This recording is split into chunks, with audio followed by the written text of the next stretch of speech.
Sem Andrej Stančič, prihajam iz Volčjega Grada pri Komnu. Z družino smo se preselili sem približno 20 let nazaj. Moji so se čisto slučajno zaljubili v to našo kraško domačijo.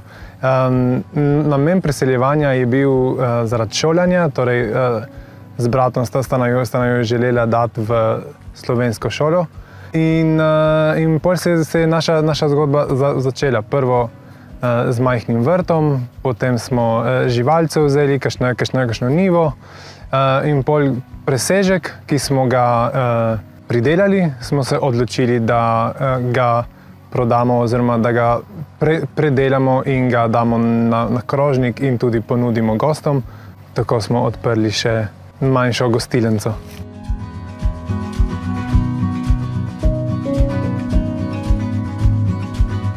Vrt je približno 350 kvadratnih metrov, torej zelenjavo za naše goste v gostilni pridelujemo ekskluzivno na našem vrtu, je ekskluzivno naše domače pridelave in skozi celo leto. Potem kmetija je približno pašnikov za ovčke, imamo njih 10 do 15 hektarjev in približno 1000 do 1200 trt. In potem pa imamo razne njive, kjer pridelujemo tudi občasno žita. Zdaj imamo zasajeno čičeriko pa lečo, tako da ja, luštno.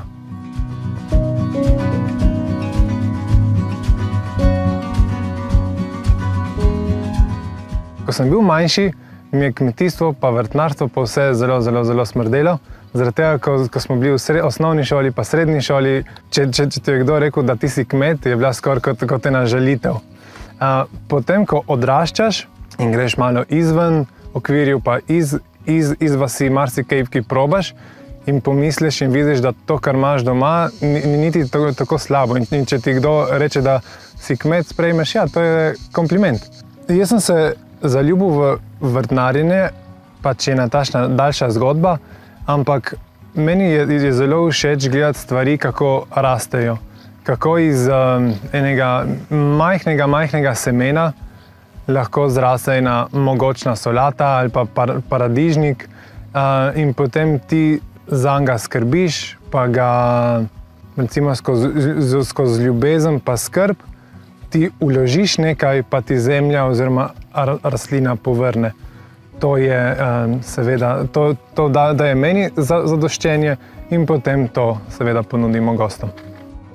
Večinoma vrtnarim sam, seveda celotne kmetije ne moreš sam vzdrževati, tako da mi priskoči še prijatelj občasno na pomoč, ko je treba kakšen rastlinjak postaviti ali pa kaj malo bolj orenj pokositi. Seveda tudi ostali člani družine, ko je obiranje graha ali pa kakšno takšno večje opravilo, z veseljem priskočijo. Ta vrt je bila ena njiva, ki smo jo orali, potem pa skozi razne YouTube videe pa tudi knjige sem prišel do kmetovanja oziroma vrtnarstva brez prekopavanja, kar me je zelo navdušilo. Glavni, ki mi je najbližje, je ta Richard Perkins. Njegovo delo me je zelo navdihnilo in sem rekel, ajde, probamo, kako to gre tudi na Krasu. In zaenkrat imamo eno leto oziroma 1 leto in pol se s tem ukvarjam. Gre, se da, malo je itak je vedno kakšen, se kaj zatakne, ampak gre.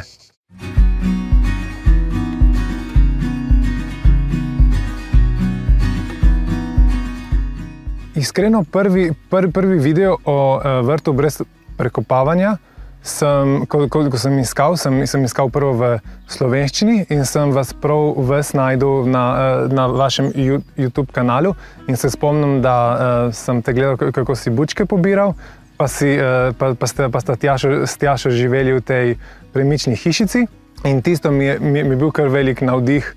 Največji oziroma izziv je bil prvo dobiti znanje, da lahko sploh štartaš, kako se to štarta, ker jaz sem štartal res iz nule oziroma smo začeli s tem standardnim, s prekopavanjem in oranjem. Ko pridobiš znanje, moraš Dobiti pravo parcelo na Krasu je predvsem zelo pomembno, da imaš zraven vodo, moraš postavitev, gred in vse to premisliti, kako boš postavil. Potem eno napako, ki sem jo naredil, je bila ta, ker na tej parceli so stari lastniki naše kmetije zlivali greznico oziroma pač odpadno vodo. Torej je ogromno plevela in zemlja je bila zelo, zelo zbita.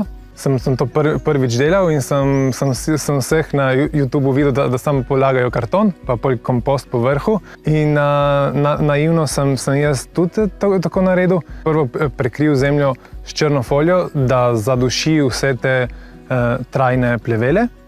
In pol je zemlja praktično je kot bel kanvas in ti lahko narediš gor, kar si želiš.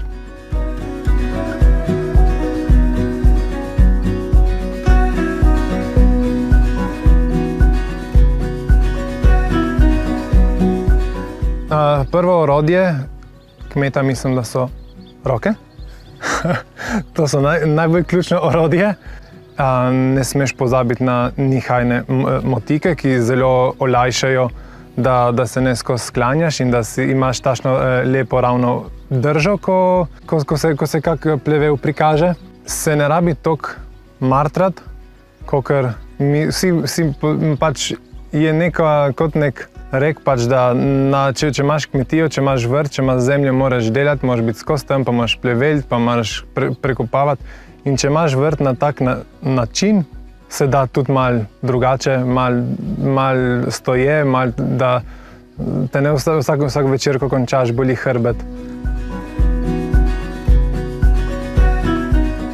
Skrbeti za rastline in za kakšno živalco lahko izgleda ful tako, da veliko breme, ampak ko probaš, ko zasadiš prvo rastlinco in tako, vidiš, da se ti trud povrne, da se splača, ker zelenjava, ki jo sam pridelaš, prvo rase zate oziroma začuti tvojo energijo in pol ti ona vrne točno to, kar ti rabiš. In tudi okus zelenjave oziroma lahko rečemo tudi mesa je čisto drugačen, če ti skrbiš za njih, če daješ tvojo ljubezen, tvoj jaz. Ravno včeraj smo imeli eno punco, ki je prišla k nam na kosilo in sploh ni vedela, da imamo vrt, je vedela pač, da smo manjša kmetija in je probala eno jed z bučkami. In ko sem mi odnesel krožnik, me je vprašala, jaz sem 99%, da te bučke niso kupljene, da to so doma pridelane. In sem rekel, ja, kako ste to vedeli? Ker je okus čisto drugačen, kot od teh bučk, ki jih jaz občasno kupujem. In to ti daje veliko zadoščenje in zagon za nadaljnje delo.